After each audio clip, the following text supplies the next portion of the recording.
di tahun 1985 kami pernah masuk di sekolah SMU hanya 6 bulan, tetapi sesudah itu kami keluar pergi belajar ilmu agama.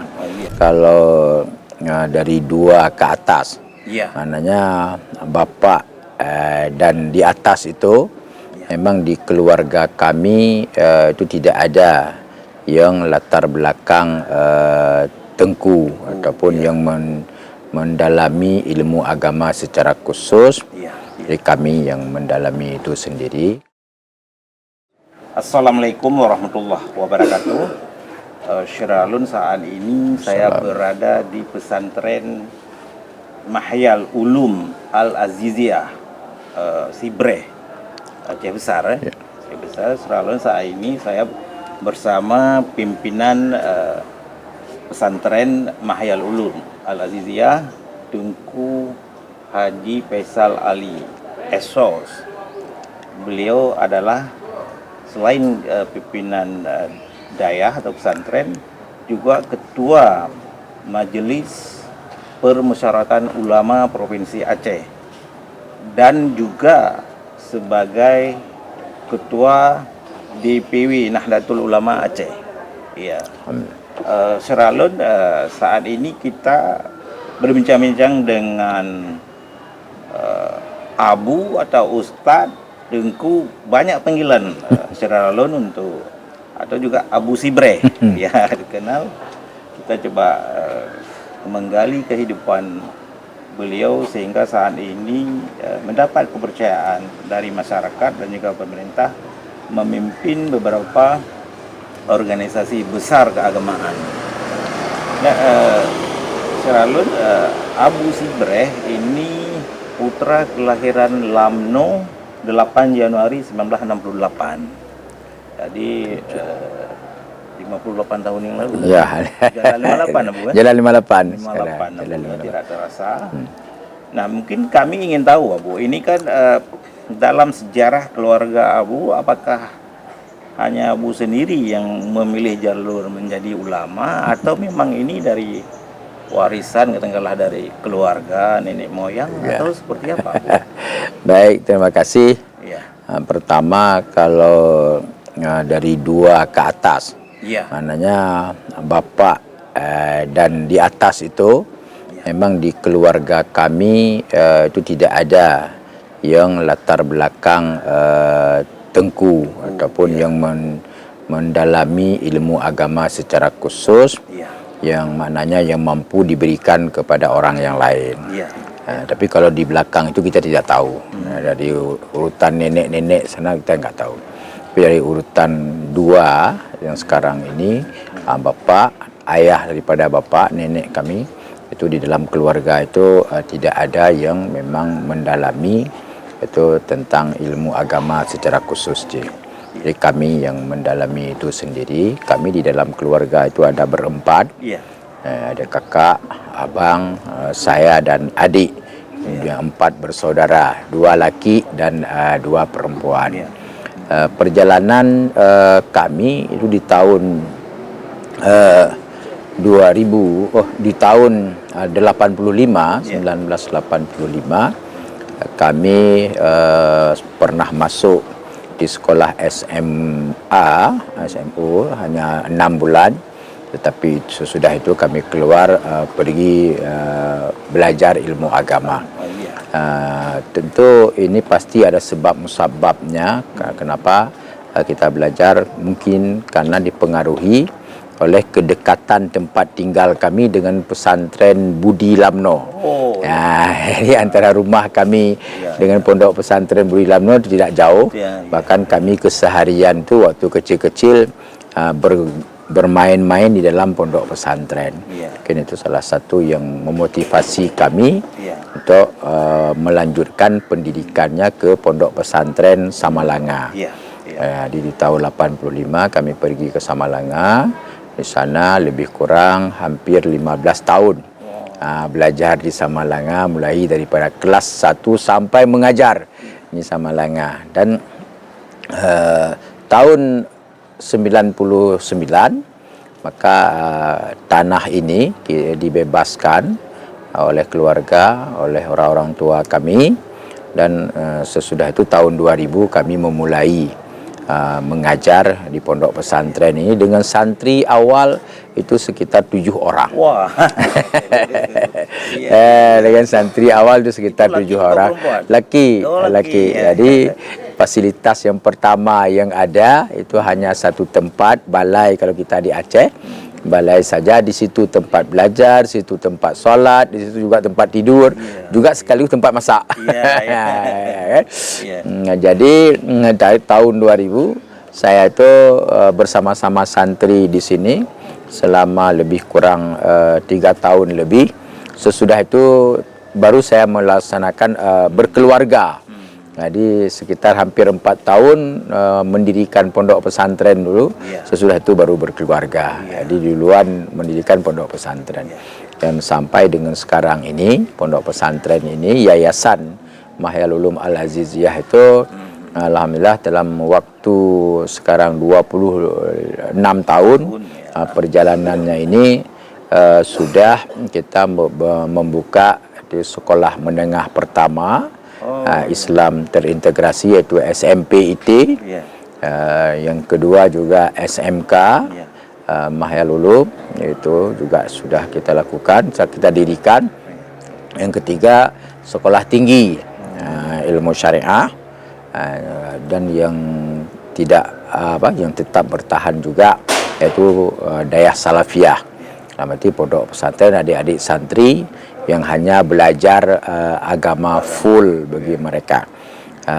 Dan yang dalam perjalanan ini, perjalanan 26 tahun ini juga kami dalam 2 tahun ini mencoba mengembangkan yang namanya itu tempat pemberdayaan ekonomi pondok pesantren. Jadi sekitar 5 lembaga itulah sekarang ini di bawah Yayasan Mahyal Ulum Al-Aziziyah. Alhamdulillah baik siswa di tingkat SMP, di tingkat SMK, dan juga sekolah tinggi yang Salafiyah, juga pengembangan ekonomi. Alhamdulillah Allah berikan kemudahan dan Allah berikan peningkatan dari tahun ke tahun. Tentu ini merupakan syukur kami kepada Allah Subhanahu wa taala apa yang telah kami capai selama 26 tahun ini, dan kami terus ingin agar sisa-sisa hidup ini itu untuk lebih mengembangkan hal-hal yang lebih bermanfaat bagi hamba Allah, tentunya bermanfaat bagi makhluk Allah tentunya. Kita tidak akan pernah berhenti, terus berusaha sekuat tenaga yang kita miliki agar lembaga pendidikan yang sudah ada ini agar terus berkembang, walaupun sekarang ini dengan penuh keterbatasan,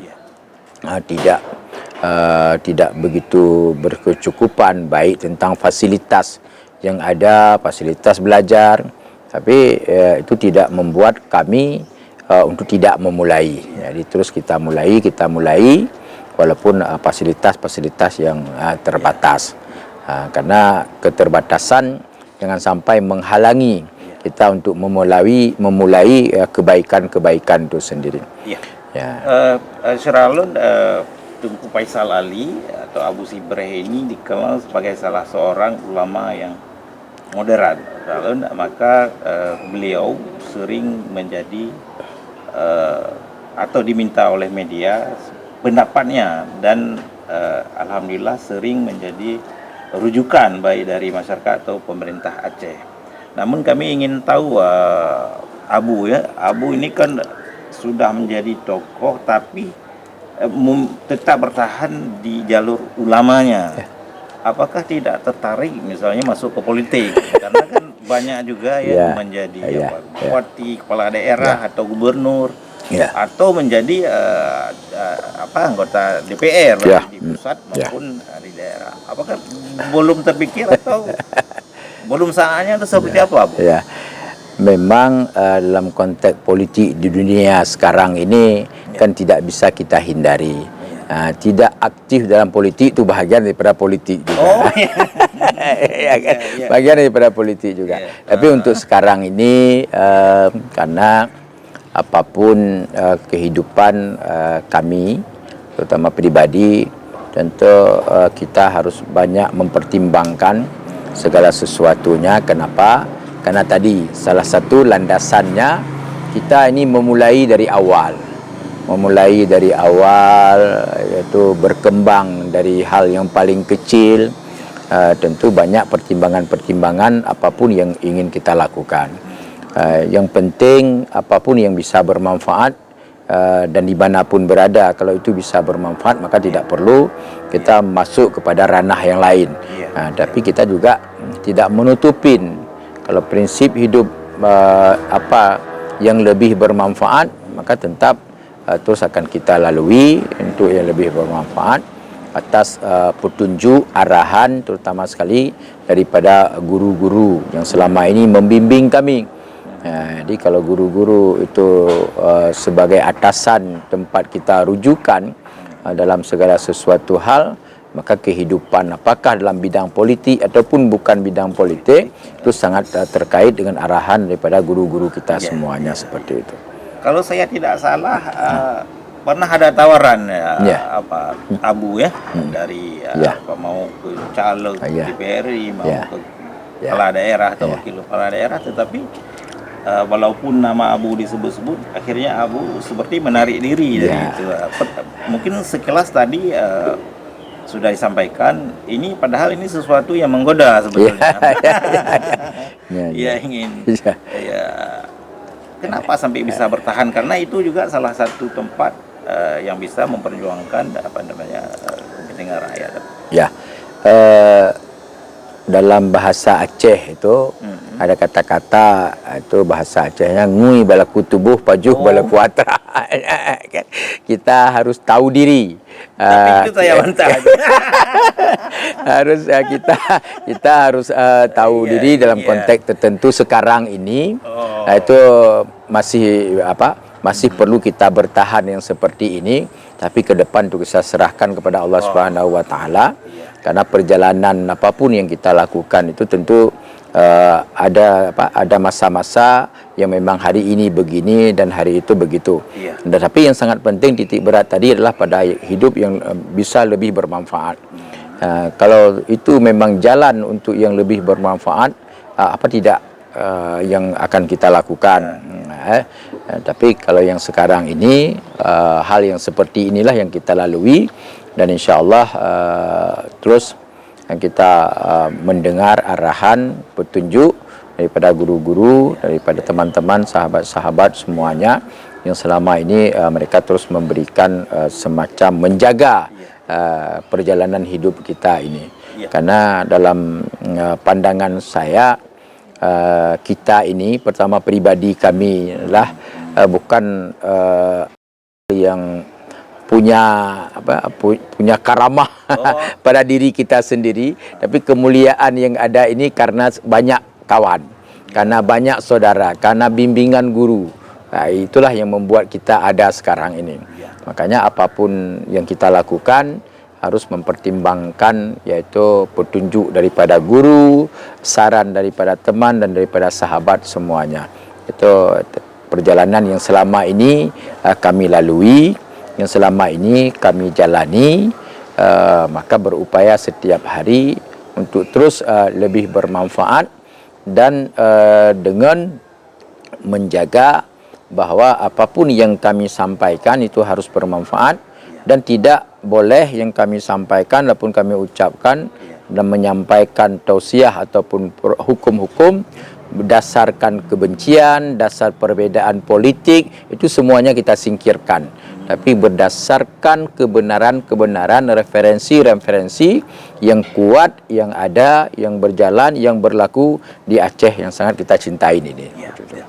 Ya mungkin ini pesantren ini sudah dikenal banyak orang dan sudah melahirkan banyak santri. Tadi di awal kami singgung bahwa Abu hanya sendiri yang mengambil posisi ulama ini. Nah, ini kan kita tidak mungkin hidup selamanya, Abu. apakah Abu juga mempersiapkan regenerasi untuk yang akan meneruskan ini supaya tidak terputus atau seperti apa, Abu? Tentu perjalanan pengalaman yang sudah ada di dalam dunia yang sekarang ini, selain daripada persiapan sumber daya manusia yang akan menjalani yang akan mengembangkan pengembangan yayasan ini ke depan, tapi juga yaitu persiapan ADM-nya, administrasinya. Misalnya pondok pesantren ini kita dirikan di tanah wakaf. Di tanah wakaf tentu administrasi perwakafan itu harus kita tuntaskan. Jadi mana yang wakaf untuk pondok pesantren, mana yang sifatnya pribadi, itu semuanya sudah kita tuntaskan. Karena kita persiapkan dalam konteks administrasi.